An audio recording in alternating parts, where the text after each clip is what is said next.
All right. Hey, everybody, this is Timothy Bennett here. Aram Banyan. Jason Chandler. And this is B&B Banter Bros Goes to the Movies. Welcome back. So today, just to let you know, Aram is zooming in. So he might sound a little wonky. But that's usually just his when voice. You say I'm zooming in. Yeah, you're zooming in. That's the cool kids thing now, right. Zooming in. Actually, I think it's just because of quarantine. I'm not gonna touch that anyway. So, gentlemen, tonight. Why do I always say today when it's tonight? Tonight, we are going to talk about the most recent. Actually, it came out yesterday, correct? Yes. Yesterday, the most recent film that Zack Snyder has come up with, called Army of the Dead. Yeah.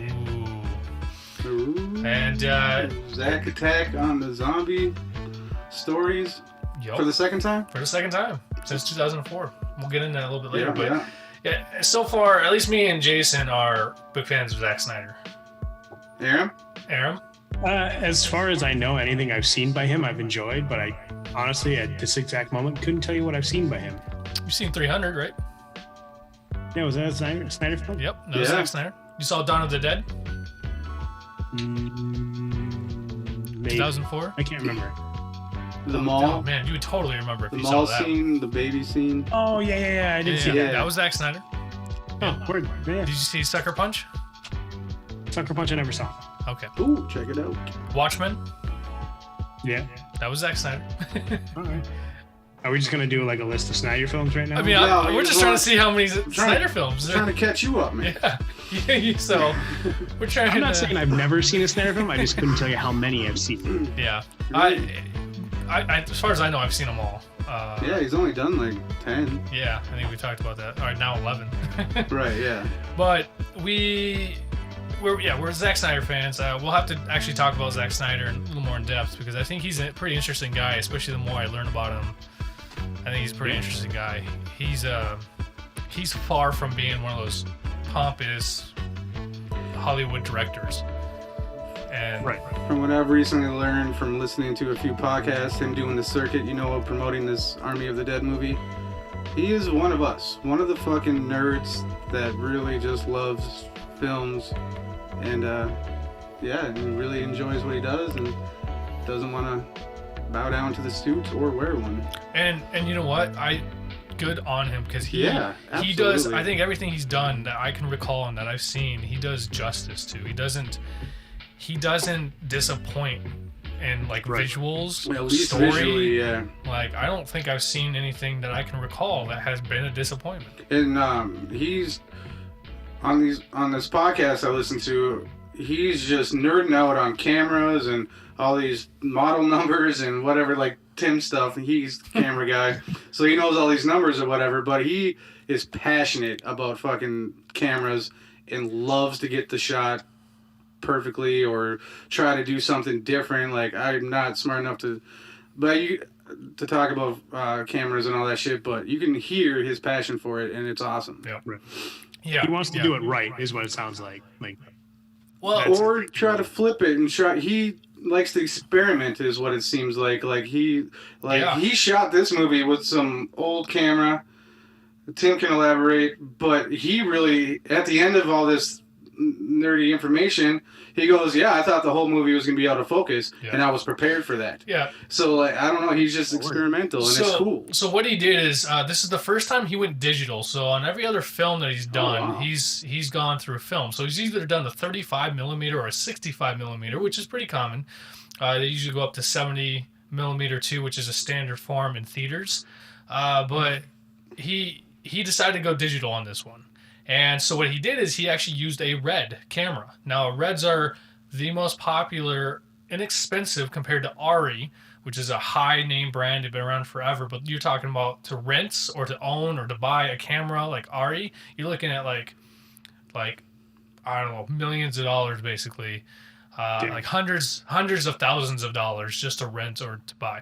But a RED camera, which is a very modern digital camera, you can rent or buy for between $30,000 to $50,000. Now, obviously, to the average man like us, that's fucking a big chunk of change. Yeah. Somebody who has millions of dollars in the bank, that's change in their pocket. So, but either way, he used digital.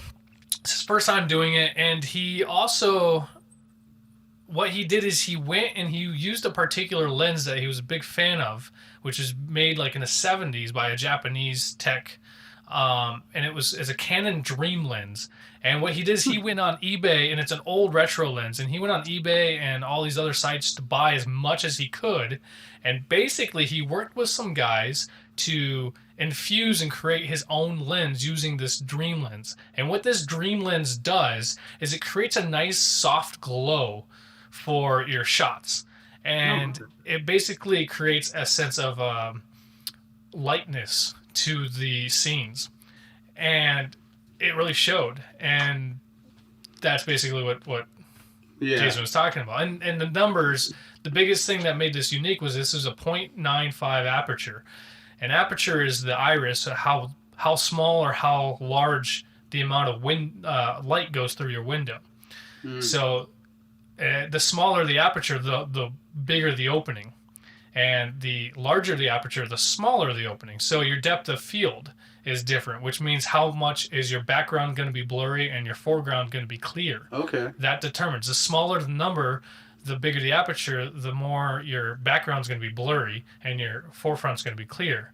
So you get a lot in this film, particularly. There's a lot of bokehs all around. All the background's blurry while these people are crystal clear and they're walking away, and it's beautiful. So that is basically what Jason is saying. Is he experimented.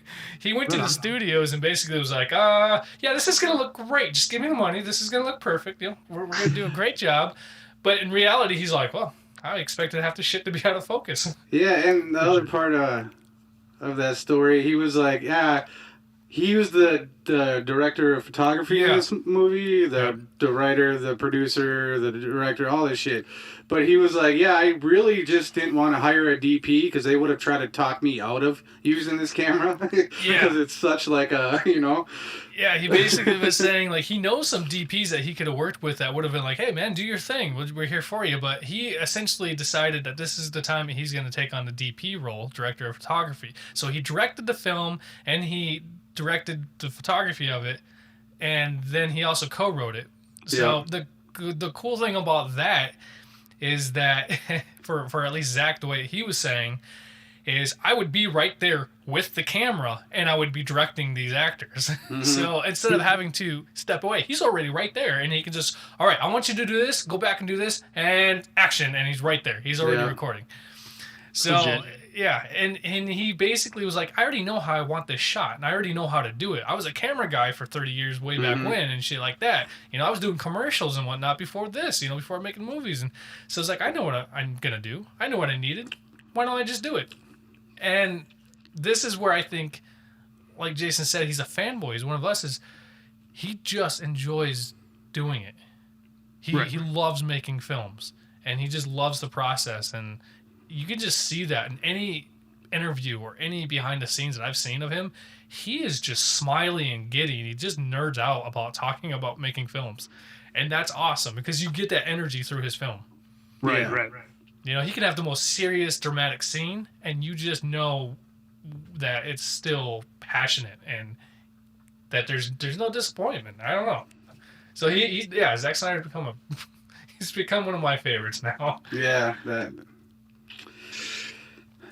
I agree. Right. But once again, we're gonna have to talk about Zack Snyder another time.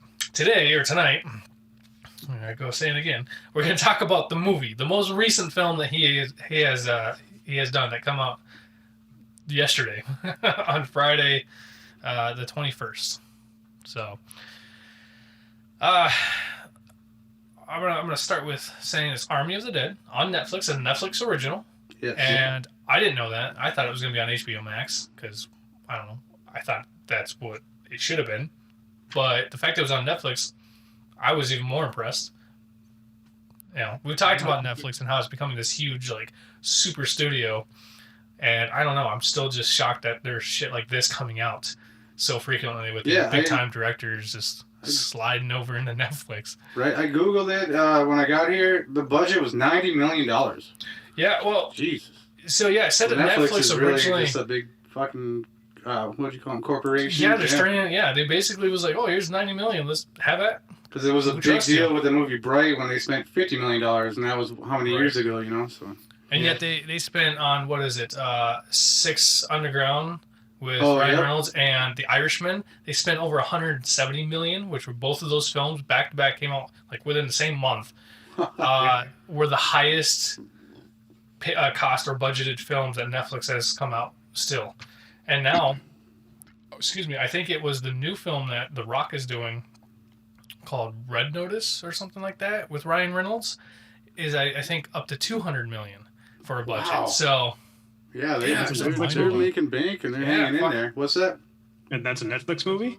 It'll be coming out probably next year. I know because of COVID it was a hard thing to do and stuff. Yeah. Anyway, we're gonna sidetrack. So yeah, it is rated R, rightfully so. Oh, rightfully so. It was something that Aram texted about. It's 2 hours and 28 minutes long. Yeah. But it did not feel like it, did it? It did not. I will give you that. It did not feel like a 2.5 hour movie. Going into it, I was like, I will fucking never forgive anybody that makes a 2.5 hour movie that I have to sit through. Right. This one went well. It did not feel like it at all. And we can get into that a little bit more. Yeah, those are basically the biggest things I just wanted to throw out there. So first off, did we like it, gentlemen? Let's go with Aram. I thoroughly enjoyed it, even though there were points that I was like, come on, like let's get away from this or let's do something different. But like, I thoroughly enjoyed it. Yep. Jason? Similar to the fucking Mortal Kombat. I'm a fan of Zack. The visuals were gorgeous. So many stupid fucking things happened in that movie. And it was fine though. I enjoyed it. But it's hard not to make fun of some shit, and there's a lot of plot points you don't care about at all. So, yeah, but I had a good time, and it did not feel like it dragged on. It did not. The 2.5 hours flew by. Yeah, it flew by for sure. Because there was always checkpoints where the gore was spectacular and really well done, which that's what spectacular means. But so there's like checkpoints where it kept me hooked in, because I'd be like roll my eyes here and there for between characters. But and the acting was really good. There was no bad acting actually, and the dialogue was better than most Zack Snyder dialogue actually, and it's probably helped the other two co-writers. But stupid, but I loved it. I loved it. I literally just finished it up, I don't know, like 30 minutes ago. So your second time viewing it? No, it was my first time. I started watching it this morning, and then we had to get ready for the kid's birthday party and stuff like that. And Kaylee was like, "Oh, can you wrap his gifts up for me? Because I'm trying to get him down for a nap." And I was like, "All right, I can do that and watch the film. I guess I'll just put aside the note taking." And I actually took some notes this time. Me too. And I was like, all right. And then Kaylee's like, oh, he just won't go to sleep for me. Can you go in there? And I'm like, oh my god. So I turned it off. I thought I was like only 30 minutes into it. I must have been almost an hour into it already, because, like I said, it flew by. That hour or that 2 hours and 30 minutes just fucking flew by. There were so many points where I was like, oh, this movie's got to be wrapping up, and I'm like, oh no, I've got like 45 minutes left. What the fuck is happening? Right. But there were a couple points where I was like, okay, this is the end, and I checked the timer. I'm like, there's still 45 minutes left. What's going on here? And that's not including like the 15 minutes of credits. So, right. Yeah. I liked it a lot. I enjoyed it. I found myself smiling through the entire film because of how much I really did enjoy it. And the reasoning for this is I knew that this was a film that he enjoyed doing and he was having fun with. It was a very violent and graphic and gory. I loved all that. Yeah. I loved it all. I thought it was done superb, like spectacular, like Jason said. And it was pretty original, too, with the gore and the way that things were done. but there was also a lot of exaggeration, and I loved that. Yes. And that's where I think that all the stupid shit that you just can't help going, well, that was stupid, or that. Well, I could accept it full-heartedly because I Yeah. knew that this was supposed to be like that. And you get it just with the vibrant colors Oh my goodness. of the text through, you know, the Army of the Dead text and the logo, you know, the title credit. Even those, was it purple or pink? The fucking the lettering looked great. Yeah. It was a fun movie. It kind of reminded me a lot of like Guardians of the Galaxy and like Suicide Squad kind of thing. Sure. Kind of had that almost feel to it, but it was a Zack Snyder film, Mm-hmm. which also I think had something to say because James Gunn actually wrote Dawn of the Dead back in 2004. He wrote the screenplay play for the Dawn of the Dead, which Zack Snyder directed. Okay. So I think they're friends or something Mm-hmm. because they have similar ideas. I feel like in a lot of their stuff, Zach and Jimmy. right? But yeah, this is my favorite Resident Evil movie. If they just would have slapped Resident Evil on here instead of that Army of the Dead, I would have been like, and then threw some Umbrella Corp in there, here and there, I've been like, finally a good Right, Resident in the casino Evil and do movie. an Umbrella Corporation building. All right, so Okay. this is something I thought was really interesting. So Zach co-wrote this with some other people. 2 other people. Yep, and they did this back in 2004. Wow. Wow. So he had done Dawn of the Dead, and I guess like when he was doing that, he kind of thought about this film, and so he started writing it with some other people, whatever. But it basically got passed around. I didn't think his intentions was to direct this film by any means. It was just writing it and whatever, getting it out there, and it got passed around. So it basically was in developmental hell, as they call it, for years up until about 2013, which somebody actually got attached to it, and then they backed out. And then 2019 comes around, and Zach's is like, well, why don't I just fucking do it? I know what I want from it, so I'll just do it. I'm really happy that he did it because there's a lot of scenes that anybody else shot this shit, it would look cheesy, campy, or It just wouldn't feel right. yeah, and because there's some weird moments, but they just look so fucking good, and it just, oh my god. So yeah, It's that anybody camera, else, man. It's that camera lens. It's like the scenes. The and way he did it. Was his fantastic. angles are like his way of thinking or whatever it is. I would assume it's more than just the camera. I know what you're saying, but yeah, because there's a few scenes, and it's hard to explain. Like when this is jumping towards the end, but the zombie puts on his Batman mask and he's on the horse, and they're all like, we're gonna get to that casino. Yep. There's like them all crawling around the fucking outside the casino. That shit would have looked fucking stupid as fuck if anybody else would have done it. But for some reason, like the way he slow-mo shit and fucking... That particular scene. I was by the like, way. that's Zach right there. Well done, fucking... That particular scene. So I'm glad he did it. No, where he no like one else. holds up the staff and shit in the air, right? It just seems really, I agree with you, really cheesy. But that was a reference to Planet of the Apes. Yeah. And yeah. and now I thought that was kind of cool because I was looking for the New York statue thing. Oh, yeah, the In the statue in the background. It would work too, because it was right there. So, yeah, and I guess something else about that I guess I was reading was that in the beginning of the film, they were the two guys, the convoy guys in the beginning, were talking about what's in here, what's in the back, and they're just gonna come up with like Holy Grail. yeah, and one of them was like, oh, maybe it's the head mantle part of the staff of Ra. And that's something that they were trying to, Zach was trying to initiate too, was that his staff, that was supposed to initiate, like that's the staff of Ra in his hands. interesting. It wasn't, but that's kind of what they were trying to imply. An allusion to. Yeah, it was just like a little director's joke, as they call it. So anyway, so the point I was getting at was, I was leading to a question. It's like he co-wrote this, right? And something that I think that was impressive was the gap period. This was a second zombie apocalypse film that he was doing, but he wasn't, because Dawn of the Dead was his first one back in 2004. Yeah. And he wasn't trying to copy that. This wasn't a sequel or anything.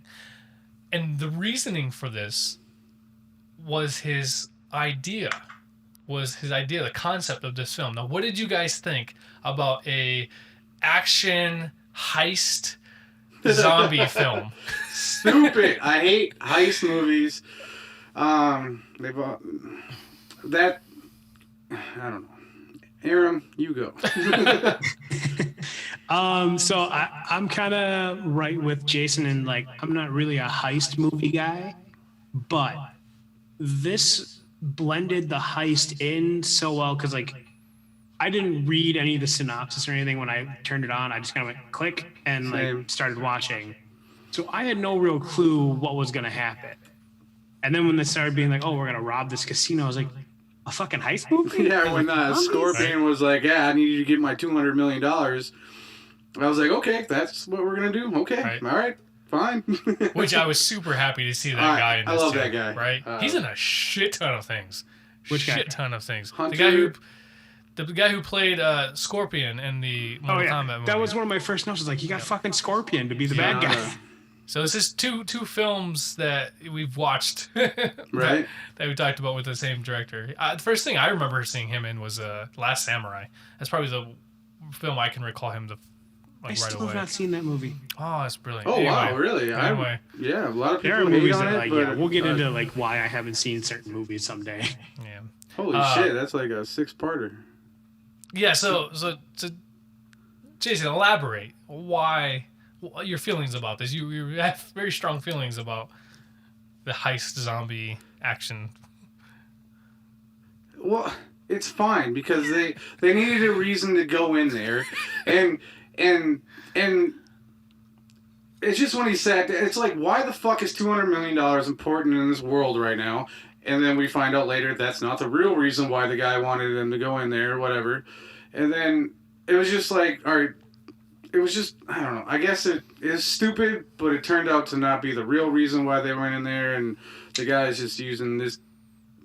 And then that Dave Bautista guy, he was just, and when he made the phone call and accepted the job, he was like, I don't like you. I don't trust you, but I need the money or something like that. So I'll do it. And I really like that line. So it goes from like, this is stupid to pays off. Yeah. You know? I'm just going to say, like, like I say, I'm not a heist movie guy either, but I like that they didn't use the trope of like, oh, we need you to go in and rescue somebody. Like, that was there, but like, that wasn't the main focus for the group. Yeah, that was a secondary thing. Yeah, I thought it was nice that they didn't use that trope of we need you to go on a rescue mission. I did like that they were all willing to die to go in there. And then also the divvying up the $50 million was funny to me. Yeah, he was like, 3 people get $15 million, and then he's like, 500,000 for you or 250 for how you. would you whoever's not family doesn't have to know our cut. Exactly. Yeah. It's like, hey, you want to make 20 grand? Yeah, I'll fucking make 20 grand. Yeah, right.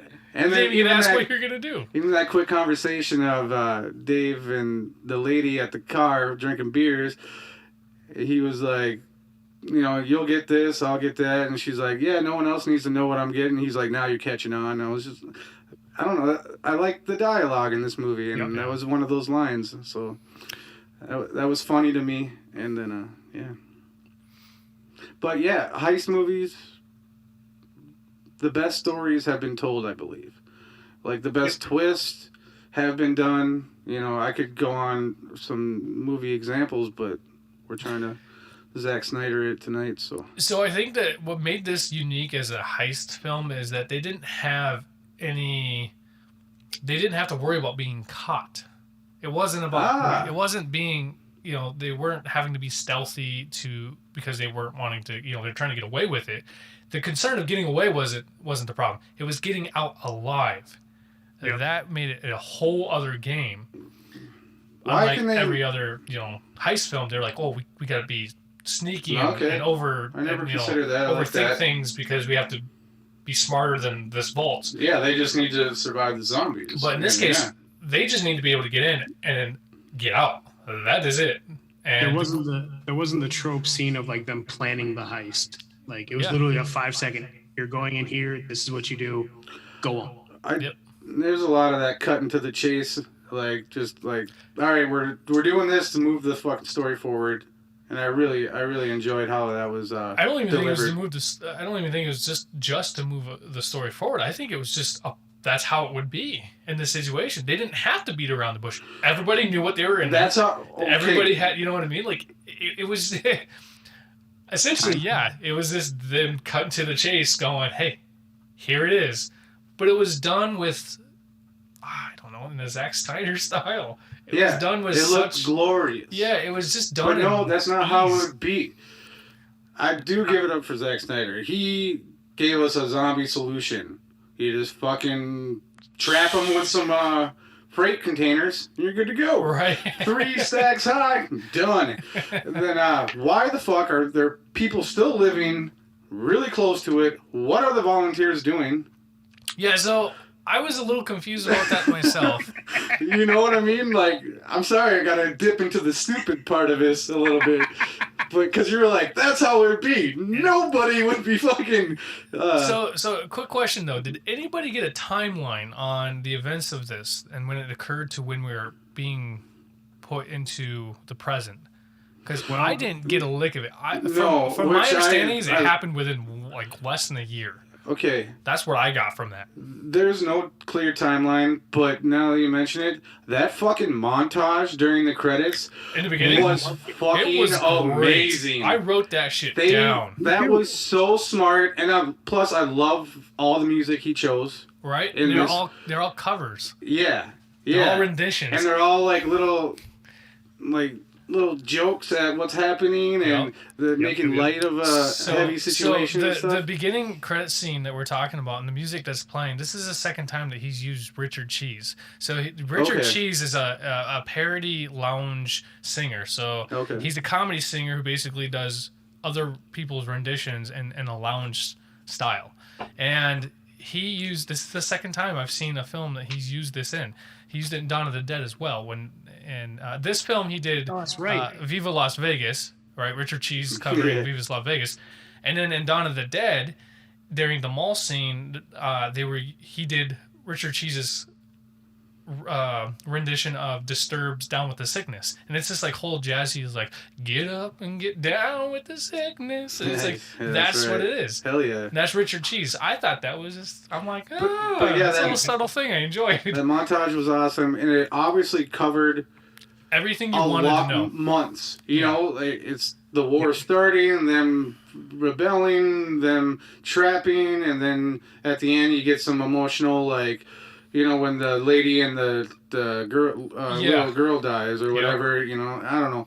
It really hit well on a montage delivery. It was it not just so off-putting because the music is this one way, this very cheery up high beat, and then you have Dave Bautista crying and reaching out, and these two women, you know, this young girl and this woman getting mauled by zombies and ripped apart while this fucking freight just comes smashing down. That too, and the dude with the fucking chainsaw just cutting zombies in half, and everybody just, you know, doing their thing. Yep. But going back to that credit montage scene, I thought that was brilliant because so smooth. What I really enjoyed was it was a fourth wall breaking. At the same time that it was being concise, coherent, and he was putting in the gaps of questioning, going, how did these guys become mercenaries? Because that's probably the first question I would have asked too. If they wouldn't have put that in there, how did these guys learn how to, like, were these all military? No, none of them were. It gave us their backstory in a fucking... And just one picture. That's all it was one picture. Literally, it was them in a photo shoot. You had a legitimate photo shoot, a backdrop, lights, stands, and then them just holding a picture of what they were before this situation happened. Right. That was so powerful. And they added that in all subtly. And I love the way it started with who I assume is a Liberace impersonator, starting on the piano, and the guy behind him being chased by the zombie showgirls. Yeah. I thought the start of that whole thing and then moving into that was fantastic. And we got to see an Elvis Presley zombie, and I thought that was very necessary, being, you know, Viva Las Vegas. So who I believe was played by Tig Notaro. The Elvis Presley I zombie? think it looked a lot like her. Huh. And she was the she's one that already was the in movie, pilot. So it would have made sense. She was the pilot, and she did great. Yeah, She did great. I thought the same freaking thing, Aram. I was like, that looks like that chick. I'm gonna have to give that a double check. Now that I think about it, It looked like her, and then feel like Elvis you're right. outfit. I totally thought the same thing. Her first scene, by the way, was probably the funniest moment in the movie to me. Oh yeah, I was like, oh yeah. She's like, what are you? My life sucks He's like, so much. I'll do this for My that life's many so okay. dollars. Right. Then I'm the he's helicopter guy. He's like, don't you want to know what you're doing? It doesn't matter. I assume you need a helicopter. Yeah. I'm the helicopter guy. Yeah, I've never seen her stand up, but she was funny as fuck. Yeah, I've seen her in things, and I do enjoy her. Her little and she's Dieter were always probably played the little two bits. funniest parts of the movie. Yeah. Dieter, that's a safecracker. Yep. I like to pretend in my head that MGK auditioned for that role and was told no. Oh, that's a very satisfying. Exactly. Thought. I would have been very upset if he was in that movie, but instead they got somebody who I think is basically like a rip-off of MGK. A look-alike with accent. Yeah. Which I think he's actually dude did great. Yeah, and I think he may actually be German. His name is German, so his name is Dieter. actual. Well, I'm saying like the actor. Joking. Matthias Shalom. There you go. Jason can't pronounce no, it. Him and German. like Dieter and Van's like chemistry was great. I thought. Yeah. Like, those two together were funny. Yeah. What was it? What was his name again? Not Von Dole. That's what was his name? The black guy. Yeah. Well, that's what I'm saying. Yeah. So Dieter. not Safeguard. Not Dieter. Who's the black guy? Who's the guy that was with him? Van something or other. Vander. Vander. Yeah. So those two, I thoroughly enjoyed those guys. Yeah, a lot. I agree. Yeah. Their chemistry. So I think the funny thing is they didn't have a lot of time to develop that chemistry before they were ready to shoot. So they kind of just, I guess they just found chemistry while they were on set. The closest they got to was like meeting each other at the gym and stuff and just talking a little bit, and then they'd have to go shoot. So that was basically it. And I agree. I think that their chemistry was spot on. Because at first you get the typical, what's his name? What's his name? Vander, whatever. The guy with the chainsaw. He was just like, "Are you fucking serious?" Like, he's just so pissed. Like, he's basically having to babysit, and then subtle compliments. Like when he's teaching him to shoot. Dieter to shoot, and he's like, "Not bad, not bad." He's like, "Don't point a fucking gun at me." Yeah. I just thought that was great. And then by the end of it, when he's like there, ready to crack the safe, he was like all up, and he was like, "Whoa, the man's working. Let him do his thing." Yeah. That was the only time. Like, Safecracker dies, and Vander whatever, like screams out like, "Oh, this sucks!" Yeah. That was the only time I was like, "Oh man." It felt bad. Yeah, everybody else can shut the fuck up. Their stories. I also feel like that's the first time the masculinity role switched a little bit, because you had this over like buff, strong man's man kind of guy who then gets saved by the nerd. Nice. Well, and it was interesting too, because Van in the beginning, when they find him, he's doing water therapy aerobics for elderly people. Yep. Yeah, yep. That's I love he's that talking scene. about how his head's not like in the space to go or something like that. Yep. Yeah, I love that scene when Dave Bautista walks in with that lady, and he's just in the pool. He looks over, he's like, "Fuck." Yeah. I know what this is I know what's gonna happen now. If I see these fuckers. So moving on from the heist, who did you particularly root for these guys? Because oddly enough, you knew people were gonna die, but given the character dynamic, they were actually kind of being plucked off fairly well. And what I mean by that is like the pace. They weren't like dying all at once, but they weren't dying so slow at the same time. It felt very appropriate on how much that they were dying off. I like that, yeah. And here's the thing, though, is they were giving you like a small focus on who you should really like, and then who you should focus on, like typical storytelling. But did you find yourself being drawn into one of them more than the other in the film? Because essentially all of them die. Yeah. Spoiler alert, all of them die except for the one who wasn't supposed to go in the first place. And you really I don't know what happens after that. So I want to talk about that character for a moment, but we can talk about that in a second. I, personally speaking, I wanted Guzman to live. The YouTube guy, like I was like in it, and I was like, is he gonna make it? Is he gonna get out? And then he died, and I was like, oh fuck. But I was in it for Guzman for some reason. I was to say, why is it? Elaborate a little bit more. Like, what was it about him that you liked? Between watching, the one friend abandoned him when they get the job, and when they're like, oh, we're really going in, fuck that, and like leaves, and then his other friend is like the first person to die. Yeah, the woman. Yeah, and I don't remember her name. For some reason, I liked his character. Like his character wasn't like being overly verbose about anything. Like he was just doing stuff, and like I don't know why. I just had something about him like made me want him to live. Like somehow there was going to be some redeeming quality about him, or like some sort of thing that would happen that he'd gone to do. I will say the interesting point about that character is when you first meet him, he comes off as he's like this thug, gangster, street kind of guy, right? Yeah. And then you see his YouTube, when they're trying to explain who he is and what he does and why they should hire him, and he's just basically a YouTube gangster street thug.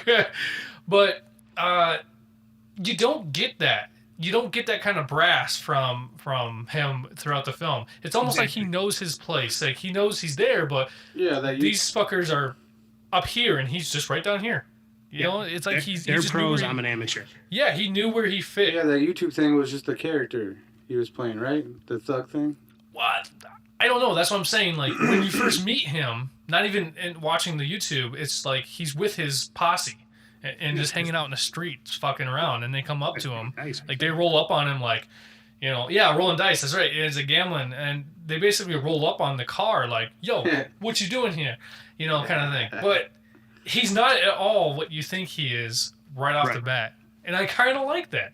There's something appealing about that. I will say his shining moment is when him and Dieter are like leaning down, looking at something. I can't remember who says it, but like one of them looks at the other one and goes, "Nice hair." Yeah, I absolutely love your hair. He just looks over. Thank you. Almost like a little one-shot joke. Yeah, almost like a little question, like, "Are you for real?" No. He's for real. I appreciate that. Thank you. Yeah, I did like that whole underground the pressure plates, vault scene. I thought that was great. It's just like, well, how are we gonna set off these plates? Give me a minute.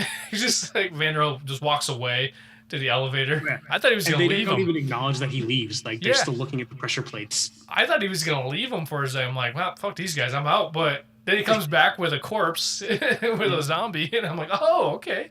And it didn't work out, so he goes back again. I thought that was great. And that's what I'm talking about, exaggerated gore. Yeah. When they go through the first 2 pressure plates and then there's that third one and he just gets smashed, I was like, well, that seems like a lot of blood and shit for a dead guy. Right. I love that scene when you're like, oh, it's supposed to be non-lethal. Isn't that illegal? Yeah. All right, Jason, what about you? What character did you find yourself leaning more towards? Who were you rooting for, even though... The fucking zombies, man. There is no... Goddamn hipster. There was no reason to care about Dave and his daughter. There was no reason to care about anybody. And I knew it was only going to be like 1 or 2 people to survive it. But okay. You know that, the fuck's his name? That guy, that actor I don't like that plays Shades in Luke Cage. Yep. He's the whiny guy in Sons of Anarchy. Yep. His character, I was supposed to hate. He fucking did great. I hated the shit out of him. And he brought in so the lady could make him as an offering, whatever. So he got treated like shit, and He got what he deserved. Yep. I was really happy with that. I don't know. I know I'm not answering your question, but there was really no connection, and not like in a bad way. I wasn't expecting a strong, emotional, dramatic story here. I wanted to have fun and the zombies to be cool and spectacular, which they were. But yeah, I think I know what you're saying. So basically, the way that the writing was for these characters is it gave you just enough background, just enough emotion, just enough I guess dynamic, but character, you know, to care just a little bit, to give something a flush out, to make them not so blended together. They're each individually unique. They each individually had their own story. Yes. They stood out amongst. They didn't just blend in. But yet it wasn't. You didn't have one direct focus or anything like that. It wasn't strong enough or powerful enough. They didn't draw you in to care about these characters. And that's a problem with this film, I guess, I don't want to call it a problem, but because it was a fun time. But a lot of it was predictable. Like, absolutely. Yeah, I knew Dave was going to die in this fucking dramatic way, and so I couldn't attach myself. I can't answer your question because I couldn't attach to myself. I wasn't once again, dumb enough to do that. Once again, I think that's something I've talked about. Maybe this is a conversation to have on an individual episode, because I feel like I could say a lot. I feel like that's some of the issue that today's film watchers, they want too much seriousness. They want too much out of what they're watching, and you can't just sit back and enjoy films as much. Not saying that that's not what you did. I'm saying, I'm basically saying, like, people expect way too much out of what they're watching. And people like Zack Snyder, like, he's done that for most of his career, and then he starts doing fun shit like this. This was purely just a fun film. And it shows, like, it's just a ride. It's a fun ride. If you sit there and take the Fast and the Furious film serious, and yet you can't turn around and enjoy this film, right? You know what I'm saying? Then you have your fucking shit backwards. Because the Fast and the Furious films are far-fetched more than this fucking film, and yet people fucking eat that shit up. You know what I mean? They like, oh, I love this. This is awesome. It's a ride. It's action, all this. And then you have this kind of film, and I feel like people just... They think they expect too much out of it. They can't just sit there and enjoy it for what it is. It's true. I can see a lot of people talking some shit because they don't get all that, but...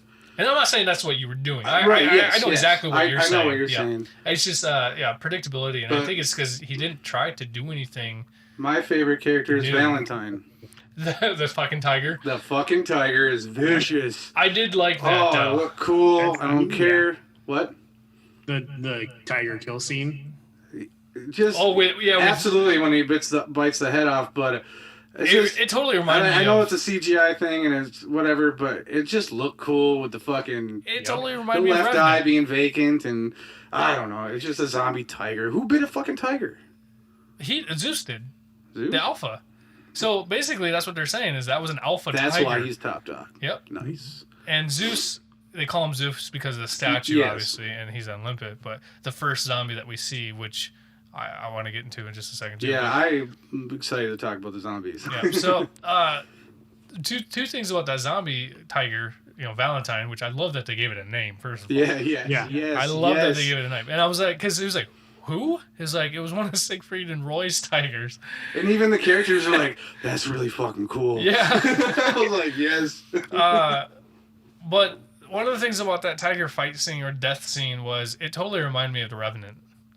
And I was like, oh man, that was just as good. It wasn't as good, but it was just as good for what they did and how they did it as The Revenant. Okay, yeah. And I don't know, I was pretty impressed with that fight scene with the tiger. I thought it was badass I too. knew once I saw him when they first entered the area of the dead, I was like, oh, I can't wait to see you again, Tiger of Valentine. I'm going to call him by his fucking name. Right? Because they fucking gave him a name. Deserves that respect.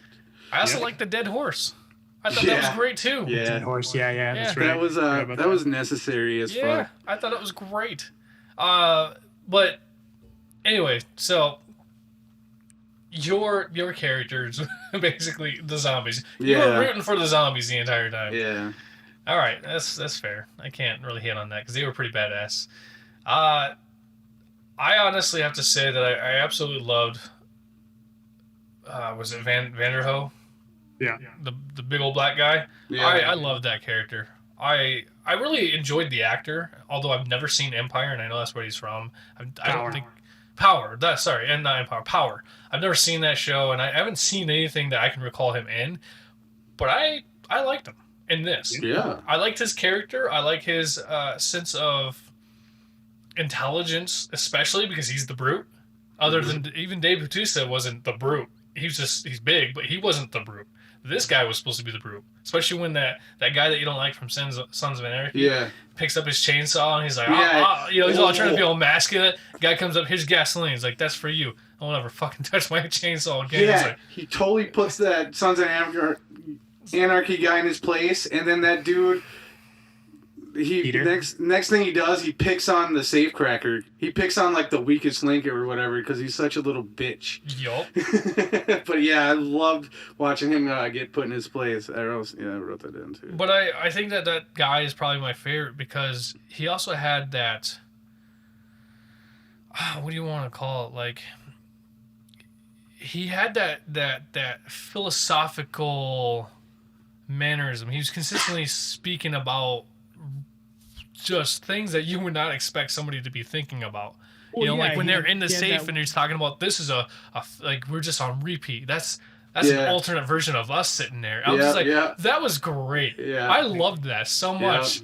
And another reason why I say I love the dialogue. Right, and then the Dieter guy, when he cracks open the safe, he's like, it did. It's like we are dying and we're being rebirthed, and I'm like, and he's like, I dig it. That was deep. Even how serious the safecracker took it, he was just like, he needed time to think about it, and he needed silence, and he was all like, kind of dramatic about it, but it was like important to him, you know? Yeah. He was taking it very serious. So the actor that we keep talking about since Sons of Anarchy is Theo Rossi. Yeah. He's in a handful of stuff, but for the most part, we've all agreed that we don't really care for him. Well, Jason really doesn't like him, but... Right. Yeah, and I might be a piece of shit for it, but yeah, I don't connect with him. He's too Weasley. Weasley? Did you say Weasley? Yeah. Yes, I completely agree. And everything. So for him to do a character, he should just play more characters that I'm supposed to hate because he's got that shit on lockdown. Yep. Whatever. So was there a particular death scene that you really enjoyed? Because I feel like some of the characters that I was hoping to hear from, the way that they died, I was like, okay, I can live with that. And then some of them like, really? That was kind of disappointing. And then some of them I was like, that was fucking good. But for the main characters that we saw, or particularly if there's any death scene, I know there's quite a few. Let's do a zombie and a character thing. Oh, I don't know about the zombie. That might be a little tough.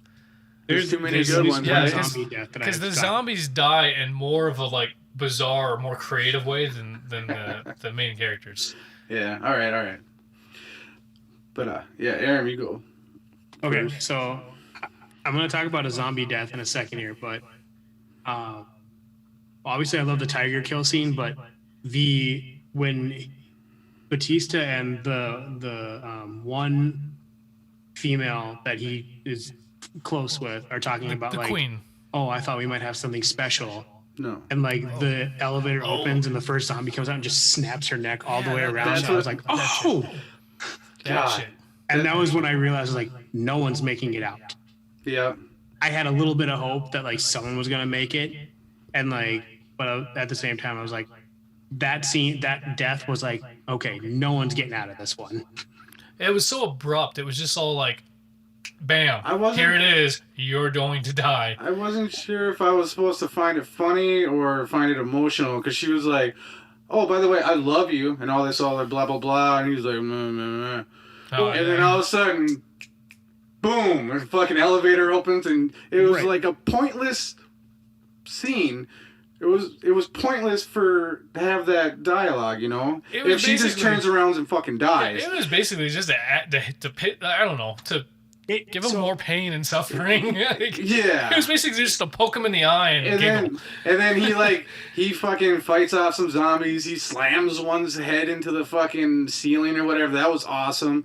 And then he finishes off that battle. And then they have a scene. They just shoot her one more time, with the camera one more time, and she just fucking neck bone pops. I thought that neck bone, that little neck bone situation popping out was because it's all of a sudden bam, and then it was a delay, and then it's a poop. Here I am. Oh shit! Yes. It's like just to reassure that was gonna be one that of mine, even though her head is completely turned around facing her ass, that this little neck bone right here saying I'm dead. I just like that they showed it again and under the perspective of him being sad, but it's like, oh, that shit looks funny as fuck. Like that goes to Tim. Tim was saying earlier where like they're just giving you just enough to make it matter. And that was the only that whole bit of dialogue before that was to make that death mean something. A little bit more. It really did a little bit more, and at that point you're just like, oh, like not even serious. Like, oh, I feel so bad. It's more of like, oh, that kind of sucks. That just dampened his day even more. Right. It's basically like, you wake up and you have a kink in your neck, and then you walk outside and you realize it's raining and you don't have an umbrella. Yeah. It's just kind of like, oh. I really like that you said the other thing I want to talk about is after that, when they're going through the main lobby, when they're shooting the zombies, I swear to God, there's one point where Batista shoots a zombie and he has like fucking robot implants or something in his fucking face because like sparks shoot out and there's all this fucking wiring, and a couple of the zombies' eyes are glowing blue. Yeah, so I actually wrote that down. So I have a theory, and then it was kind of backed up when I actually watched. I don't know if you saw, but Netflix has a 30-minute documentary of how this film was made. Okay. I watched that basically right after. So they did that to distinct the alpha over the rest of them. So you have the shamblers, as they call them, and then you have the alphas. And the shamblers are those ones that just basically are mindless and follow direction and order. But then you had those alphas, which were clear, like the tiger, like the queen, and Zeus. The guy that we didn't like got turned into alpha. So basically, anybody that has Zeus bites gets turned into an alpha. That is the distinction, and that's why they did that. Because I thought the same fucking thing. I'm like, are these like robots? Like, so the blue eyes are the soldiers? No, they're the alphas. Oh, okay. And that's what made them distinct. Not all of them did that though, and I was like, okay, but some of them did. I swear, there's one that gets shot and the chin blows off, but like sparks and sparks. shit. It's supposed to be like the blue matter in the brain, I think, is what it is, because their eyes do glow blue, right? So, but there is a scene towards the end that you get one really good close-up of the same shit and the brains explode, right? And you see blue particles, and it's not sparks, it's just like basically gore and blood. Well, yeah, and you see that in the fetus too. Oh yeah, because babies do come out purple because they're inside of them. But it glowed blue. For a quick, and then it turns, red. That was fucking weird, by the way. I want to talk about that in a second. Yeah. Anyway, let's continue. So, Jason. No, Aram, you answered yours, right? It was basically It was the neck chick that you liked. The neck snap, yeah. Yeah, and then the zombie. Did you say your zombie one? The one I apparently thought was a zombie robot. Oh, okay. But been answered. Don't worry, Aram. I thought the same fucking. Did he just have sparks in his face? What just happened? What the fuck is happening? All right, Jason. What about you? What was your favorite death scene? Aram already took mine. Yeah, you liked the neck. I really did. I really did. Just looking over some notes here.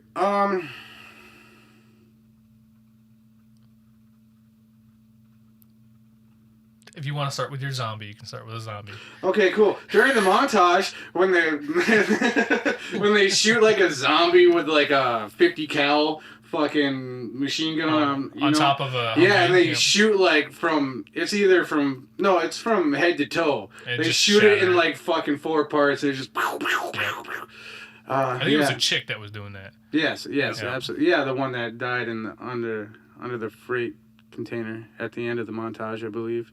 Which I also, not to go back to it, but the beginning of the montage, I like how you start with her, Yes. and then she doesn't even get to And make it then- out.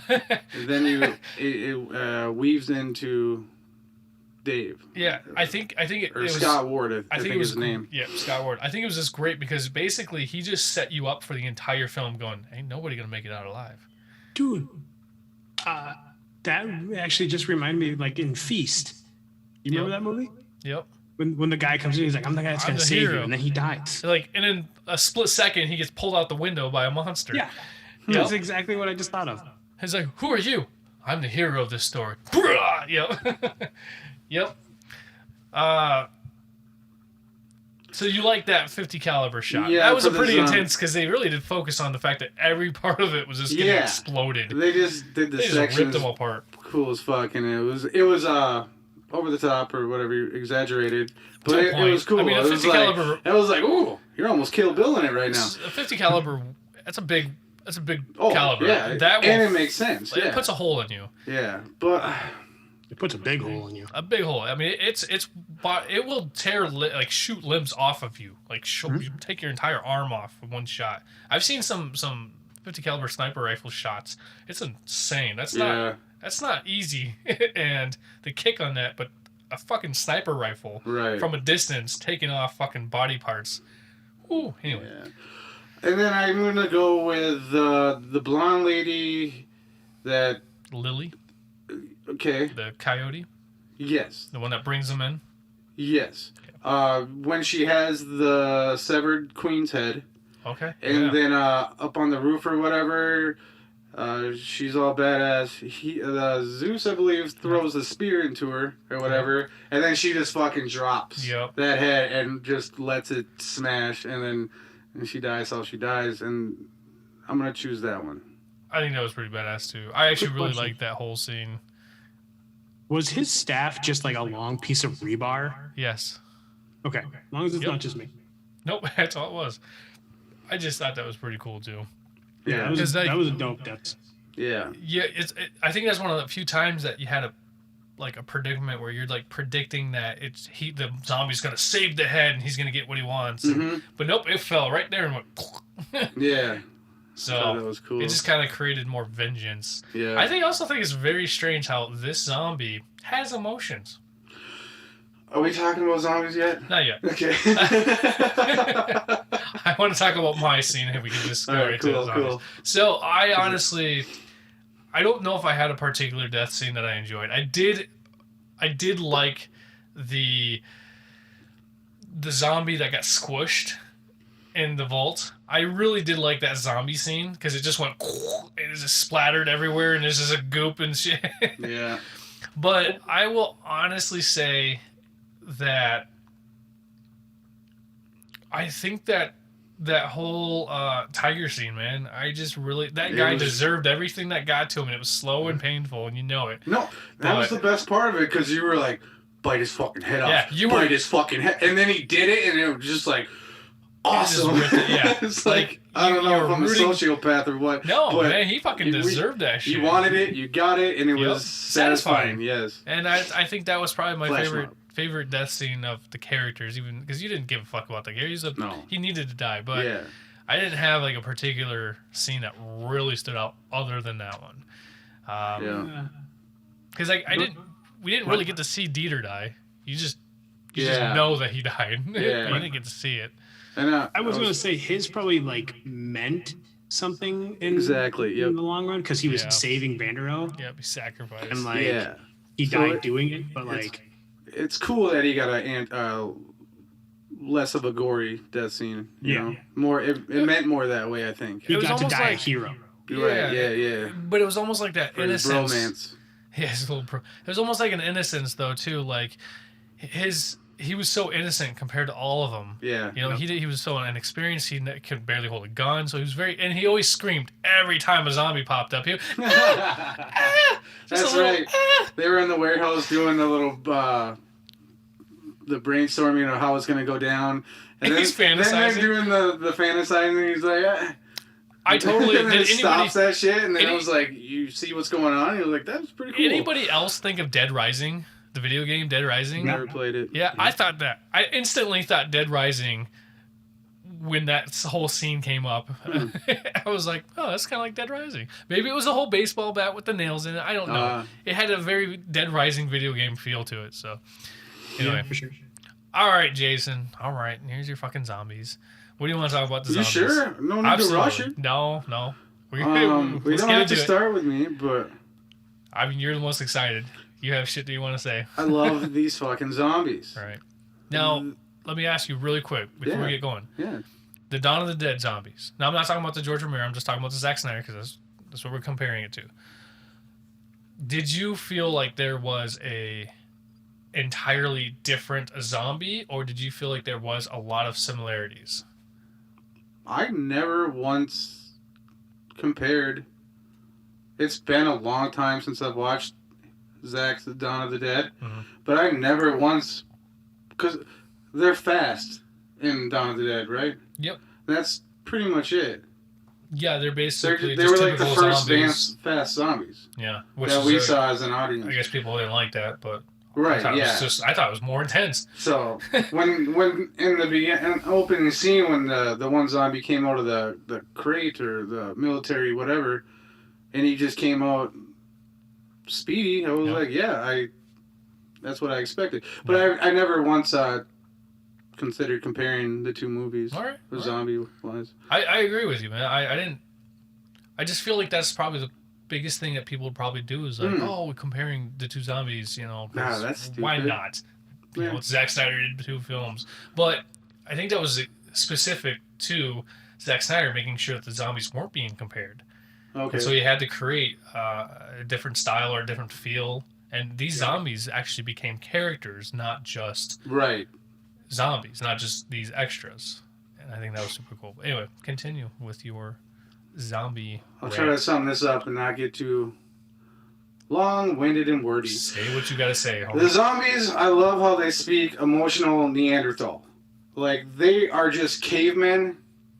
Whatever. But that shit is communication to them. Yeah. They have built a hierarchy, some kind of society in their fucking whatever through that Neanderthal communication. And the emotion that's attached to it is believable, and I don't think I've ever seen that in a zombie film. Haven't watched every single zombie film, but he fucking nailed it. And I think the closest I've seen something like that is Warm Bodies. Never heard of that. Yeah. And I love how the zombies are MMA fighters. Or boxers at least. Parkour. Because, dude, uppercuts, hooks, dodging, fucking maneuver.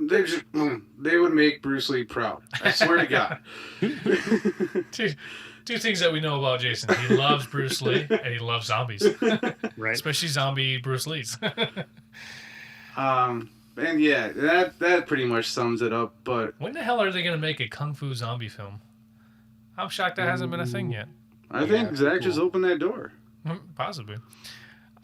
Or it's up to us, Tim and Aram. Let's start writing now.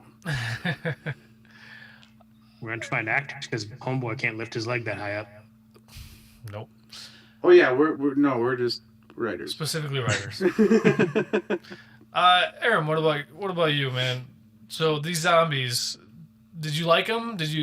I thought that they were intriguing. I thought that the fact that they basically acknowledged that the whole like shambling, slow moving zombies existed, but because they're too stupid, they died off real quick.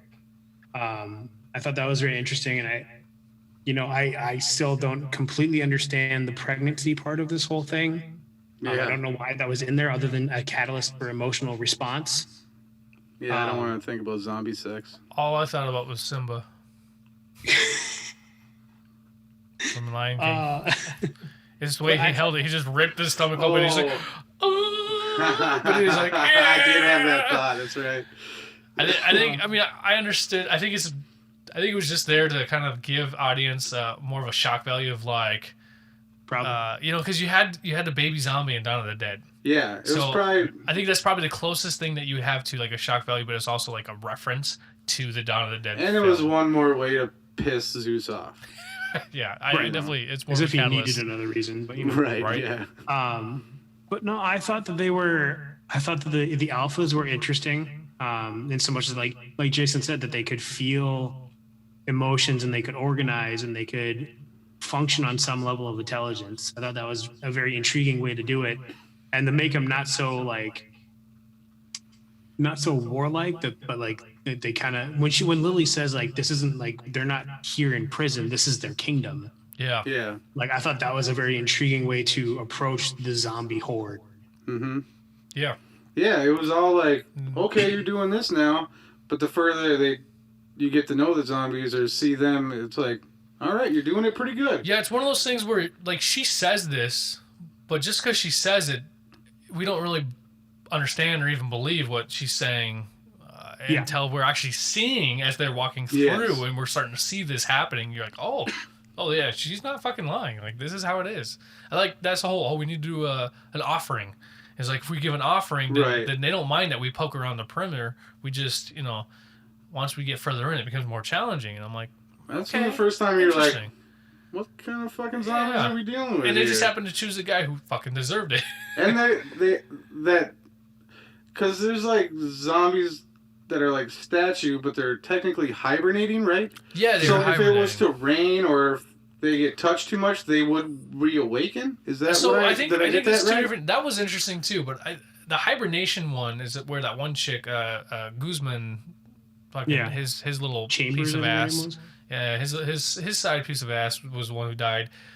How hibernation thing was interesting. I feel like I've seen that with like some vampire films and stuff like that before. I couldn't particularly think about which ones, but I thought it was kind of interesting because which ones were those? Were those the Shamblers? I think they were Shamblers. I think it was just a lack of food that they went into, and they just kind of shut down and kind of hibernated. But I did think it was funny. Not funny, I guess. Very interesting. I like this little touch about the rain. I thought that shit was very interesting because I sat there. I sat on that for a little while. Like, oh, all these bodies are piled up. And I was like, oh, are those like the victims? And they're like, oh, no, these are the zombies that just couldn't get out of the sun. And they just wasted away. And I'm like, okay, that makes sense. And it's like, yeah, you should see when it rains once in a while. They kind of get up and move around for a little bit. I'm like, that's fucking creepy. Right, yeah. That's fucked up. And I like that, though. That's a nice touch, yeah. Yeah. For sure. I think I kind of already mentioned most of what I had to say about the zombies. I did have some cool things that the first zombie, Zeus. When you first see him, something I thought was interesting is it was very typical to Is that the same zombie? The opening scene? Yep. Okay. That's Zeus. He's patient zero. Gotcha. Yeah. So I liked the touch. I mean, it was cliche to go, it's a military experiment and this has gone wrong. The entire opening scene was fucking very typical, predictable, very cliche, but whatever, let's get going. But it worked. It worked just fine. I accepted it. And it looked great. I did, and it was impressive enough for an intro, too, to start. But I did like how they aged Zeus a little bit. I thought that was a very interesting, unique touch because it's more timeline. Now he has hair, because in the beginning, he's younger and he's bigger. He's more musculent. Like you have more muscles that are more ripped and defined. And then when you see him in later, riding his horse and stuff, he has longer hair. And his muscles aren't as ripped and defined. He's still very muscular, but it's not like it was when he popped out of that goddamn thing. Okay, yeah. So that's why I asked if it was the same. Okay. Right? I liked that slight touch. It brought a sense of humanity to something that's not human. Yeah. And it worked really well. And then you brought this whole emotional thing. And I thought I had a hard time dealing with that. Like, they're zombies. They're not supposed to have any emotion. But once again, this is a fucking weird zombie to begin with. Like, we don't really know how it was developed. It's not like Dawn of the Dead where it was this weird phenomenon of hell's. I love how they didn't explain how the virus came out or anything like that. They did their cliche trope or whatever in the opening scene, and then went to the montage, and then it was whatever, and then there's been so many zombie movies for so many fucking years. So at first I was like, really, you're going to give them a society or they're fucking what am I thinking? Whatever. Like a hierarchy and all that Yeah, stuff. they're like building a civilization. Yep. Or whatever. And I was just, at Kingdom. first, I wanted to be like, oh, but after all these stories and all these years of zombie, why not give it a shot? Yeah, why not? Why not give it a shot? And he did it well. He wasn't going for a horror Zack thing. did it He well. wasn't going for a typical type of thing, even though he was using a lot of tropes. It was a new breed of zombie. Yes. Yeah. And I thought he did a really good job. So my point being is I judged it for a split second in the beginning, but then I was like, why not give this a shot? Right. And then it paid off, and I liked it. Yeah. I think that was something I thought was really cool. I liked that slight aging thing. Yeah, I'm glad you mentioned that. I don't think I would have. I didn't see that. And the horse. I thought that was super cool too. That horse just came out. I'm like, that's a zombie horse. Motherfucker got himself a police horse. Yeah. I was like, right on. I didn't notice the aging part, but like I noticed like that he had some sort of clothing that he hadn't been wearing in the beginning of the movie. Oh, you mean a cape? The weird tattered David cape. made a So, cut. like, Is that I a zombie noted with a that, but I cape? didn't note the aging. Yeah. Well, and I don't know if it's a precise aging like wrinkles, because I don't know if you could really tell. Right. But I noticed that the muscular structure wasn't as prominent as it was in the beginning of the film. Right. He had much bigger biceps and triceps and freaking peps. Yeah, he was a little more cut or whatever. I was like, are they using Dave Bautista as the zombie in the opening film right now? This or opening scene? And when you go in later on, he's not like that. He's a little more like thinned down, and I kind of like that. But either way, I just liked how the hair was the biggest thing. Yeah, he had like a crew cut, and then he went to having longer hair. He really looks like a character from a video game from like PlayStation 1, but I can't remember the name. I'm sorry I brought it up. He kind of reminds me if John Wick was to get bit by a zombie and had no facial hair. He looks like Keanu Reeves. A zombie Keanu Reeves. Hey, maybe it was. No. I also did think that whole tiger zombie was cool too. I've never seen that fucking thing before. I think the closest that we saw in Dawn of the Dead was we see like zombie dogs in Resident Evil and shit like that, but I don't know. It's just kind of cool to see other creatures that we haven't seen. So, you have any more questions? Planned out, pre-written? I do, but you got something to say? Say it. Well, it feels like we're getting towards the end of it, so I was gonna ask thoughts about the ending, but I have other things definitely mentioned, but well, yeah, let's do that before we talk about the ending. That sounds like the end of our episode. So did you find a particular scene? I guess I want to know more about like a particular scene that you fucking like you couldn't stand. Because I had like one scene that really just like, I know, Jason, you said that there's several things that you thought was stupid, like whatever.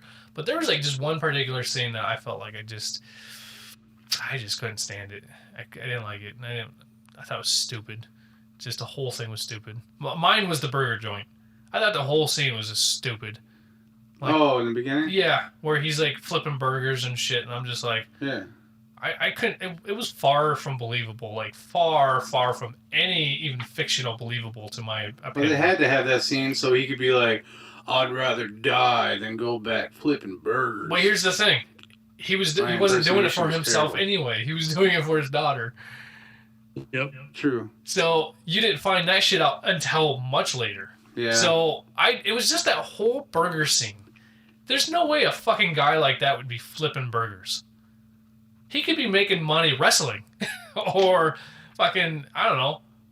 He could make more money working out and being like owning a gym or working in a gym than flipping fucking burgers. I had such a hard time believing that this guy could do all of this shit, but yet flipping burgers, probably making minimum wage is what he chose to do. And he made it seem like he didn't have a choice.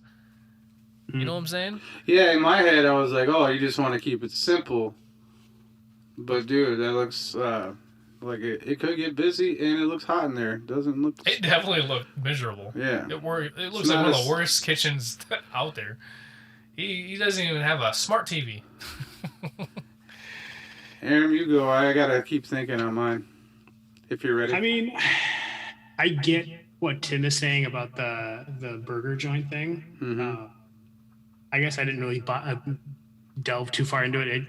The whole overarching thing seemed to be like he was just done with life because of everything that happened, and he just sort of given up. Yeah, that's yeah. And not to mention, who the fuck wears a hat anymore like that? He doesn't have any hair. Right. He doesn't need to wear a hat. Oh yeah, that's right. You only need to wear a hat when you have hair. Ones, that's the only reason why. Who the fuck wears a hat like that? Sorry. So my thing is probably when he's having the flashback to killing his wife. Yeah. And he's just like, he takes the knife and it slowly sinks into her head. Yeah. And I was just like, that, first of all, you got to put more force into it than that. But he's like, so he just like strong. made it look like it slid into like a piece of meatloaf. I think, I was just saying, I kind of felt like he's just so strong. He's just so strong. Like when she so attacked him and he was just like, you know. I mean, he definitely zombie made powers or not, you're really not. I'm a fucking wall times 10 compared to you. 3 times the size of her. But I agree with you. Because you. they really. To a point, Aram. He made it look like it was like meatloaf. Exactly. He made it look like it was butter. too easy. Like he put no effort into it. Like I expected some effort. The only other thing I had a problem with in the movie was the saw. The saw was made a big deal of in the beginning, and it did fuck all for the rest of the movie, other than cut the hole in that wall that one time. Yep. That was my biggest disappointment, was that was not used in any way to perform to entertain me. Dead Rising. I swear to God, you have a saw like that in Dead Rising. Yeah, it's on the cover of Dead Rising 2. There you go. I thought about that. I wonder if maybe he had some inspirations from or to that. I'm sure. Anyway. My scene that I didn't like was when Dave and his daughter, or Scott and his daughter, decide to talk about their fucking problems. Oh yeah, when they're filling up the generator. Like, oh yeah, there's a nuke on the way, but let's figure this out real quick. Like, Jesus Christ. And plus, it's a zombie apocalypse. You're really just gonna, like, be mad at him for doing what he had to do to really save your fucking life, stupid kid. Yeah. Well, no, she wasn't mad at him about that. She was mad, yeah. What? She was mad at him because he wasn't there afterwards. He disappeared and basically left her on her own after that. Yeah. To grieve on his own. To comfort me. Yeah. She was grieving because she lost a mother, but it wasn't because her dad killed her. It was because he left to grieve himself and couldn't be a fucking man about it and be there for her. That's why she was mad. That whole scene, like the worst part of that scene is like when he's like, oh, I thought, maybe we could, do whatever. And she's like, I think I've just hated you for so long. I can't just turn it off. And he just like goes, oh, and like turns and just goes back to turning the machine on. Yeah. Like, what the fuck is this? Also, I just want to point out that's the first jab that you get. There's several jabs at Dave Bautista. I feel like his character, Scott Ward, you're supposed to just, everything that happens to him, it just keeps poking at him like, hey, you're a piece of shit. Hey, you're a piece of shit. Hey, this is wrong. Yep. Because there's so many things throughout the goddamn film, straight from the beginning of, he like survived, right? He was this happy, loving family man, and he gets put into this zombie apocalypse and becomes a mercenary, right? And then he watches a close friend and a girl die, like right away in the beginning. That's another jab at him. Then he ends up having to kill his wife, which is a big jab at him. Then he loses his daughter because he can't get his shit together, which is a jab at him. He gets a Medal of Freedom or whatever, which is this fucking useless piece of chunk of metal for doing basically nothing but surviving. Well, he arrested that's who he was pulling out in that montage. It's like the Secretary of Defense or something. They reference that. But the whole thing I'm getting at is it was pointless. It was useless. Like a piece of metal was a metal that did nothing for him. It was fuck all. He could have sold it and made more money than what he got for it. And it didn't do him anything. He's still in a shithole of a place. Then he goes, I don't know, some other shit probably happened. But then the whole daughter thing is just before he finds out that this chick that he hasn't seen, wherever that he thought he fucked up things with, loves him, and then she dies. That was probably like 10 minutes before. So, he's supposed to be suffering through this entire film. He and I will say Batista actually plays like the haunted soldier pretty well. Pretty Like fucking that's well. where he wakes up and like he's in tears. I thought was actually really well done. Like I thought he did a really good job at that. Yeah, that's I right. think it's because he doesn't show a lot of emotion. Like he doesn't have one of those faces that's why he plays Drax so well. I am not familiar with this actor besides Guardians of the Galaxy, and I tried to watch Bushwick, but because A$AP Rock made the music for it, but I couldn't get through it. And it wasn't a terrible film. It was just silly silly writing. slow or whatever. Yeah, but, it was definitely slow. so I'm not familiar with him, but like I said, all the actors I think did great. But yeah, he really killed it. I felt for his inner pain, inner monologue pain, and all that stuff. I didn't mean to interrupt you, Aram. I apologize. You pointed that out, or maybe you pointed that out. I don't know. I just felt like something I realized was that Dave Bautista's character, he's just getting jabs left and right through this entire thing, and he doesn't come out winning. No. Speaking of his daughter, who is the only one to survive, that we know of, because we don't know what happens after the helicopter comes. True. We don't know. It's just kind of cut off. Am I the only one to have put together that if it weren't for her, at least a few more people would have lived? Yeah. Yeah. I agree. Her whole reasoning for going in there was pretty lame too. Didn't make a difference. She got so many people killed because she couldn't fucking figure things out. Yeah. She was pretty much the most annoying character in this film. All right. I also had one other issue, one little problem with the characters and what they were doing was Vanderhoos or whatever. He got thrown into the safe, right? And then he pops up. Okay, a nuclear bomb, right, goes off in Las Vegas. He's still at ground zero. Yeah. He would not have been able to pop out of there at least for another couple of years, if not longer. Glowing in the dark. Right? He would have died. But here's the only thing that I think that saved that little bit is you don't realize until the very end that he's infected. Yeah. So that was probably the only justification that I could actually come up with him popping out of the ground after a nuclear bomb. Yeah, sure, I believe that he would have been safe. Absolutely. But the radiation would have knocked him right out. Yeah. I mean, Chernobyl still does that shit now. Right? And it's been, 20-something years? 1980-something? Or either way. It's been a long fucking time. Yeah. I like that him being infected sets us up for Army of the Dead 2. Mexico City. Yeah. No, thank you. You don't want to see another one? Unless Zach does it, no thanks. Right. He hasn't, other than, I guess, the superhero films, he hasn't done a sequel to anything. Because even his sequels weren't really, they were technically sequels because it was a continuation. The DC Universe? Yeah. Yeah. But it wasn't like a sequel. It wasn't Superman 2. Yeah. Man of Steel 2, or it wasn't Justice League 2. You know what I mean? Yeah, he doesn't seem to do sequels. He just does things that kind of continue, at least in the DC Universe. Because he did 4 films? He does the next issue. Yeah. Yep. There you go. I did. Oh, sorry, I'm looking through my notes. If you have something to say it. Oh, so right away, right in the beginning of the fucking film, I thought this was fucking bizarre because it was never brought up. It wasn't anything that came up, and it just kind of happened.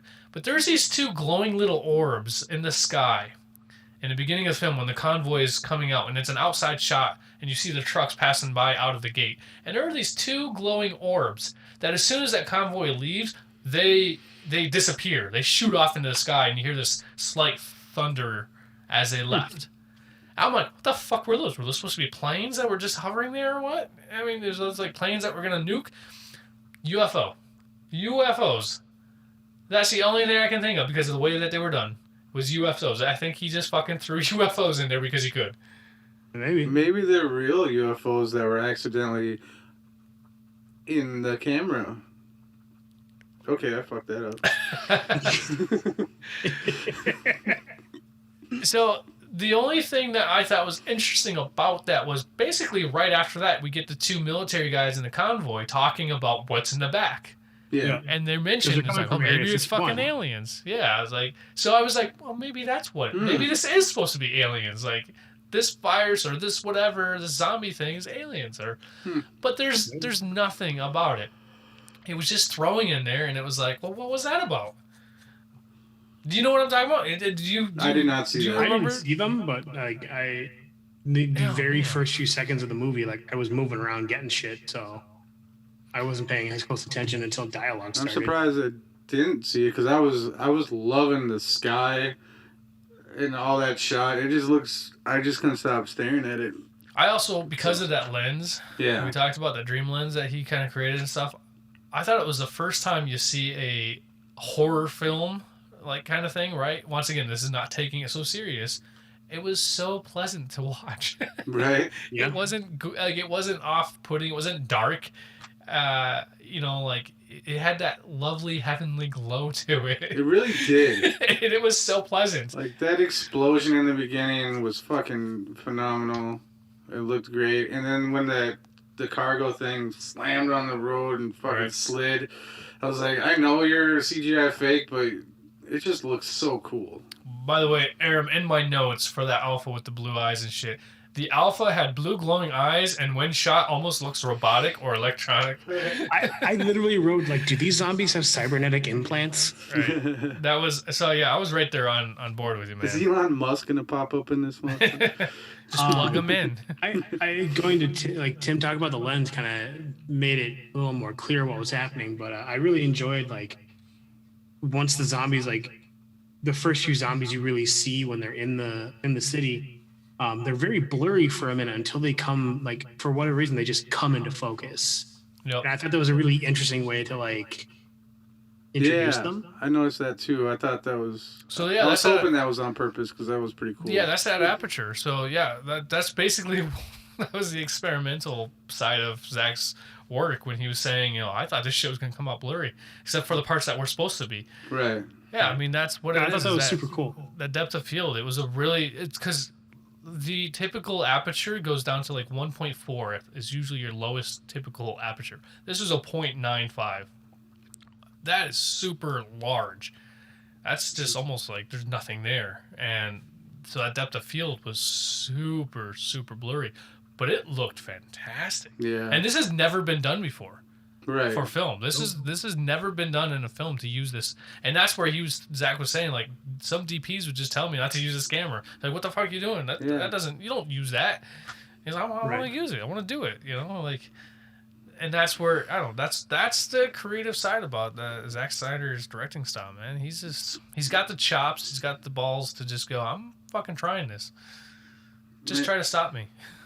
And he's got the studios or whoever, the suits, the green light. He can just do whatever. This film. He's got the credibility. There you go. This film proves that people are like, all right, Zack, go do whatever you want. Yep.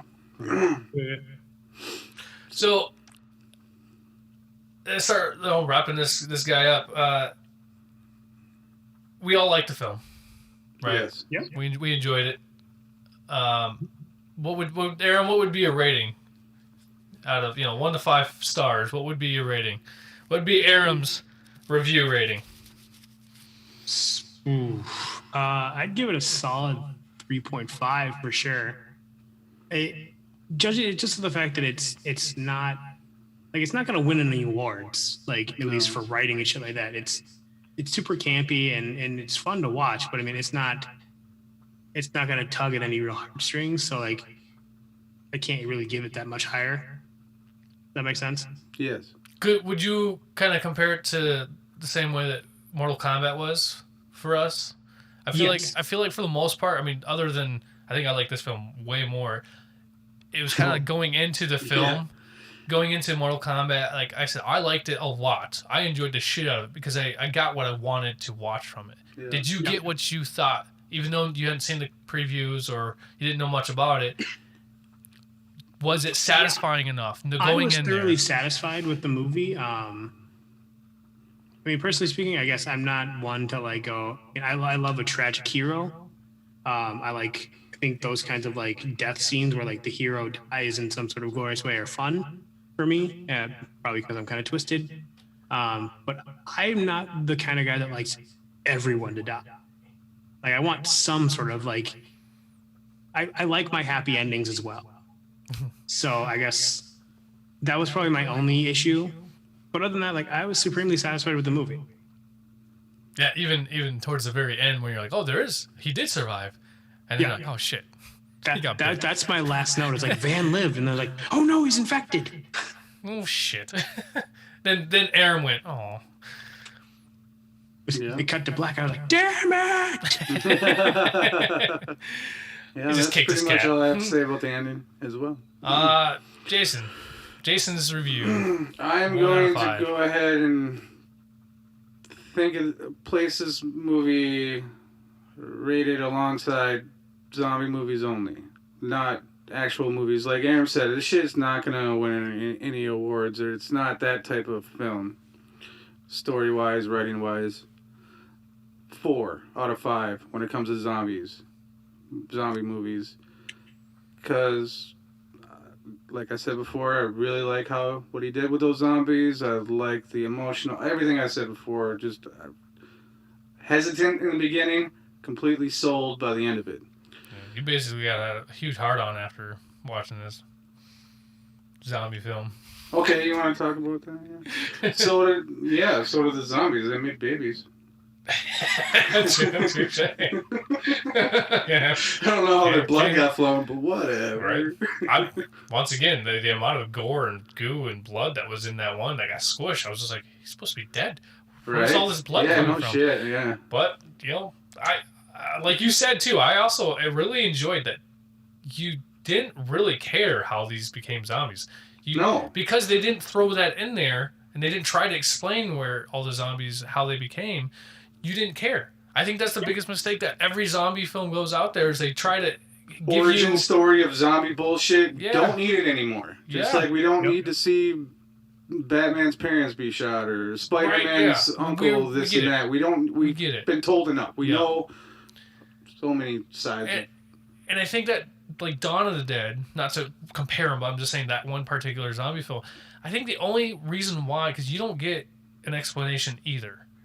You don't know why all these zombies are happening. You have no idea. The only closest explanation you get in that beginning of that film is you have that televangelist guy that's basically that preacher that's saying, when heaven or when hell is overflowing with souls, they come and flood the earth.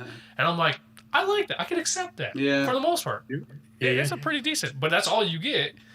You don't know why. It just... Because you don't skip all that origin bullshit, all the boring backstory of why this and that, and then you just get thrown into this Scott World's world, and you go on a heist. Yeah. I enjoyed the heist. I really did. I didn't mind it. I just was surprised that was... And I can't, for the life of me, I've been trying to think of it all day. What would be a better way to get him in there? Or like, what... I can't think of anything better. So other than the rescue, which we already talked about, we got that, but we didn't care. Like, we're glad that they didn't do that. I agree. Right. Speaking of which, what's that? Oh, the idea of the rescue mission, it's just been done to death. Like it's so overdone.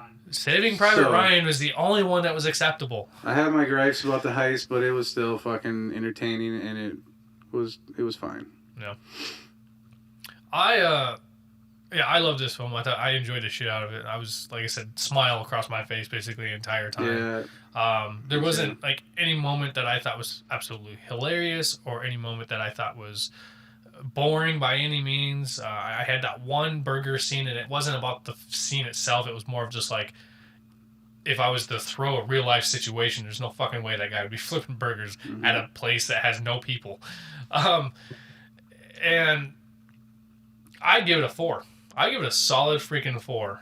I would go in and watch this movie again in a heartbeat. Like, I liked this movie, and I was going in knowing that a little bit more about Zack Snyder, going, okay, this is going to be fun. I'm pretty sure this is going to be fun. And he didn't disappoint. The entire time, I'm just like, when is this going to get boring? Or when is this going to fuck up? Or when is this going to disappoint in some way, shape, or form? And I did not get that at all.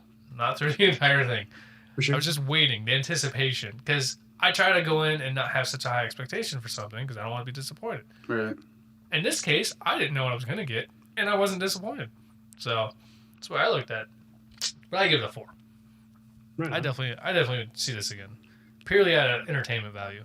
Real quick, we never talked about Zack's slow motion shots. A lot of them in all of his movies, or as of late maybe. But there was... No one had any issues with the slow motion? No. No, I didn't. I don't I mean, the even only time recall the only time you got the slow motion stuff was in the beginning during that montage, and I thought it was pretty appropriate. I feel like it was in more, and I hate that I brought it up because I can't think of the examples, but... Anyways, It just seemed like it because you were grinding your teeth through the whole movie. No, I think the slow motion montage, you got a lot of that in there, but I think that was the only time that you get the slow motion. I don't recall anything after that. Yeah, I just really like, people have been mentioning that he like overuses it or uses it too much, and he does it seamlessly. Nobody fucking bitches And he about Quentin attaches Tarantino's fucking repetitive shots. Leave the guy alone. And he attaches good music to it too, so. Yeah. Right. Yeah. All right. Yeah, Quentin Tarantino fucking uses the exact same shots in every single film he does. He does a very long shot. He does all this other shit. Nobody's giving him fucking Everyone's shit. got their thing, yeah. Get off Zack Snyder's dick. God. And I like the way his slow motion. I enjoy it. Got the detractors. Yeah, I enjoy it. And to be honest, that Justin Long episode too was cool. Yeah, I knew you'd like it. Yeah, because I just found myself. I mean, I love Justin Long, and that was really good because it was just nerding out. He's such a humbling guy. Yeah, he is. I would love to watch more interviews and stuff with him. I'm looking forward to more of his circuit that he's doing. Well, we'll definitely have to do Zack Snyder Definitely. one of these days. Maybe we could do a couple because he has just a handful of films. So maybe we could just go through some of his other films, talk about those, and then we'll go. All right, we've seen Zack Snyder films. Let's fucking talk about the man. Right. I think that'd be a good way to kind of really dive into it. So, anyway, gentlemen, do you have anything else you want to say before we wrap up? I love the running food truck jokes. I don't know why. I just really enjoyed them. Just like, I was like, oh, do tofu. You can make anything out of tofu. That was probably my food. I was like, I can make anything out of tofu. I was like, shut up. No. And then when he's dying, he's like, no. Lobster rolls. Yeah, people love lobster rolls. Everybody loves a lobster roll. I did think that was kind of... He was working at a goddamn diner, and all of a sudden he wants to be fucking top chef. Like... Wants to open a food truck or like open my own little cafe. Right? Like... So you can just loom over the grill at another place. I also... Maybe... I don't know... Maybe it's just a cook in me, but did anybody else fucking just get irritated? They was leaning on the spatula on the grill, on the flat top. That just bugged the shit out of me. Especially as big as he is, man. I was just... Like I say, he just loomed over that grill. Like he was just like a big fucking shadow over that grill. And it just looked so intimidating for some reason. I was like, that doesn't work. Right? That's what I'm saying. He would make more money being a fucking personal trainer than he would at a fucking burger place in the middle of nowhere. That's why I hated that scene so much. It just did not seem at all appropriately realistic. I didn't even see myself as a manager. Grill, I thought he was scaring the burgers into cooking. He's just gonna stare at them until they're medium well. Yeah, if I was the manager and he came in and applied for that, I'd be like, no, like you can do better. Right. How'd you cook this burger? With intimidation. No, you give him that job so he doesn't hurt you.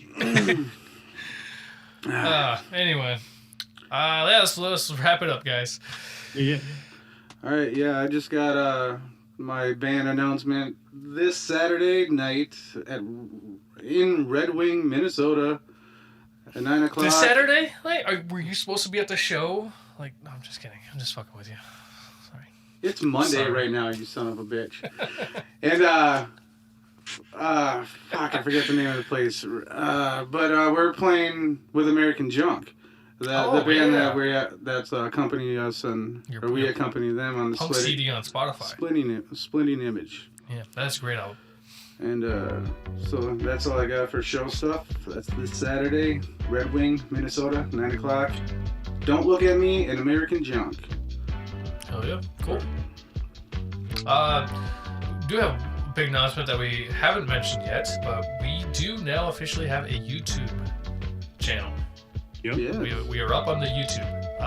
As of right now, we don't have a lot of videos. We're just kind of pumping out some of our first season stuff, but as we accumulate, we're going to start to slowly throw some videos up on there, so definitely check that out. And I think the first couple videos I have ready are like just our behind the scenes stuff. So we're working on it. We're getting there, but please come check that out and do the whole comment, like, subscribe. We're them guys now, but it's important for the algorithms and whatnot. So absolutely. And we're trying to get more content out to you guys. So yeah, we get there. We got some ideas. Absolutely. Yeah, we just got started 2 weeks ago. So, and we're adding one episode a week from the season 1. So yeah, it'll take some time, but it'll be a fun. Bear with us and keep checking that channel out. So, but yeah, Aram, anything you gotta say? I'm not in a band or anything, so yeah, I got nothing. We did reach 100 followers on Facebook page. Cool. That's kind of I don't know. Yeah. That number. Yeah. I like that. We appreciate it. So thanks. Absolutely. Thanks everyone. We got a few comments on the Eddie Murphy thing. Yeah. Basically, everyone just saying, "I love Eddie Murphy," and we agree. Absolutely. Rightfully so.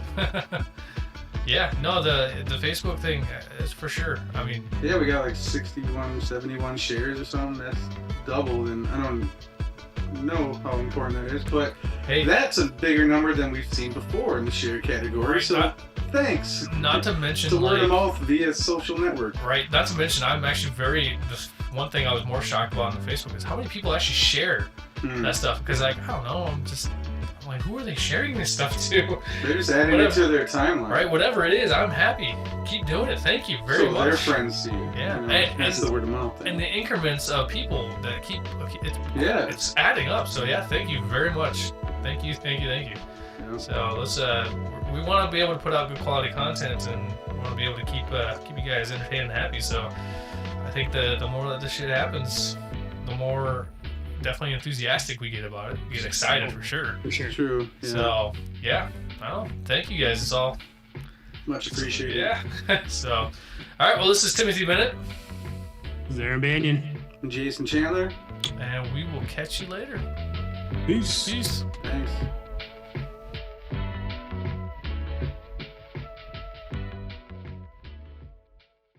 Hey everybody, Jason Chandler here, promoting the music I dabble in. I play bass in a punk rock band. That band is called Don't Look at Me. And we have a split album with American Junk titled Splitting Image. Plus, we have many compilation albums on Concrete Head Entertainment, Bandcamp.com. Our latest comp is Spring Farm Sanctuary. $5 for 28 songs, and 100% of the proceeds are donated to helping animals. And by the way, if you're a hip-hop fan, check out my group, The Ones Known As. We have at least 20 albums and EPs to choose from. You can name your price. Oh, by the way, Tim's favorite album is CMC Multitasking. Anyways, check out Concrete Head Entertainment Bandcamp.com and purchase some punk rock and hip-hop music when you have time and cash to spare. There's links in the description. Thank you and enjoy the rest of the episode.